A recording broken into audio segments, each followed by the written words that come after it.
Hello everyone, তোমরা তো আগের ভিডিওতে দেখেইছো যে আমরা মাসির বাড়িতে এসেছিলাম। মাসির বাড়ি থেকে তার পরের দিন সকাল সকাল রেডি সেডি হয়ে সবাই বেরিয়ে পড়েছে একটা জায়গায় যাওয়ার জন্য। কিন্তু কোথায় যাচ্ছি সেটা জানতে হলে পুরো ব্লগটা দেখতে হবে। আমাদের যেতে যেন দেরি না হয় সেটার জন্য আমরা 5টার সময় উঠেছিলাম, কিন্তু রেডি সেডি হতেই আমাদের 10টা বেজে গেল। সেই কিনা আমাদের লেটই হয়ে গেল। যেখানে যাই না কেন যতই তাড়াতাড়ি করার চেষ্টা করি সেই কিনা দেরিই হয়ে যায়। তো যাই হোক, ঠাকুরকে প্রণাম করে অটোতে উঠে বেরিয়ে পড়লাম আর অটোতে করে চলে আসলাম মেট্রো স্টেশন। আর হ্যাঁ, মেট্রোতে কিন্তু আমি ফার্স্ট টাইম উঠবো। শুধু আমিই যে ফার্স্ট টাইম তা কিন্তু না, এখানে যারা আছে তাদেরও ফার্স্ট টাইম মেট্রো ট্রেনে উঠবে। আর তোমরা কতবার মেট্রো ট্রেনে চড়েছো অবশ্যই কমেন্ট করে জানিও। আর এখানে আমাদের কিছুক্ষণ ওয়েট করার পরে চলে এসেছে আমাদের ট্রেন। আর হ্যাঁ, তোমাদেরকে তো বলাই হলো না যে আমরা এখান থেকে কোথায় যাচ্ছি। আমরা যাচ্ছি একটা জায়গায় পুজো দিতে। অনেকেই হয়তো বুঝতে পেরে গেছো আমরা কোথায় পুজো দিতে যাচ্ছি। আমরা যাচ্ছি দক্ষিণেশ্বরের মন্দিরে কালী মায়ের পুজো দিতে। আর এটা নিয়ে কিন্তু আমার দক্ষিণেশ্বরের মন্দিরে দুবার আসা হলো। আর তোমরাও কে কবার এসছো সেটাও কিন্তু জানিও। 2-3টে স্টেশনের পর পৌঁছে গিয়েছি দক্ষিণেশ্বরে। স্টেশন থেকে নেমেই হাঁটতে হাঁটতে যেতে তোমরা দেখবে লম্বা করে ডালার দোকান রয়েছে। আর এখানে কিন্তু সবাই তোমাকে ডালা নেওয়ার জন্য বলবে। তোমরা চাইলে এখান থেকেও নিয়ে নিতে পারো কিংবা নিচ থেকে গিয়েও নিয়ে নিতে পারো। এই দেখো, তোমাদের সাথে কথা বলতে বলতে দক্ষিণেশ্বরের মায়ের কাছে পৌঁছেই গেলাম। পৌঁছেই প্রথমে গঙ্গা মায়ের কাছে চলে গেলাম। আর আমার না খুব ইচ্ছে হয় যতবার গঙ্গা নদীতে যাই ততবারই মনে হয় স্নান করব,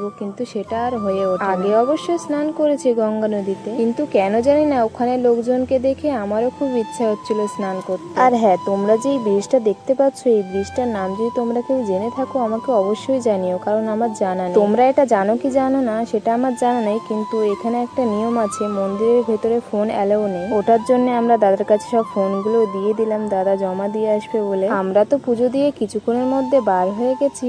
আর হ্যাঁ, সেদিনকার তো মঙ্গলবার ছিল, একটু ভিড় ছিল কিন্তু তাড়াতাড়ি হয়ে গেছে। পুজো দেওয়ার পরে গঙ্গার ঘাটে এসে দেখি না এখানে কত হনুমান কি বাদর বলে সেটা আমার জানা নেই, কিন্তু অনেকগুলোই ছিল। তারপরে আমরা চলে এসেছি মন্দিরের এক সাইডে যেখানে সবাই ফটো তোলে। আর এখানে এমন কেউ নেই যে এখানে ফটো তুলিনি, যারাই আসে তারাই এখানে ফটো তুলে তারপরে বাড়ি যায়। তারপরে এখানে আমরা সবাই মিলে ফটো ভিডিও তুলে নিলাম। ফটো ভিডিও তোলার পরে যেহেতু সেদিন অনেক গরম ছিল সবাই মিলে আইসক্রিম খেয়ে নিচ্ছিলাম। তারপরে মেট্রো ট্রেনে উঠে বার হয়ে পড়লাম। তো এখনের মতো টাটা, দেখা হচ্ছে কোনো নতুন ভিডিওতে। রাধে রাধে।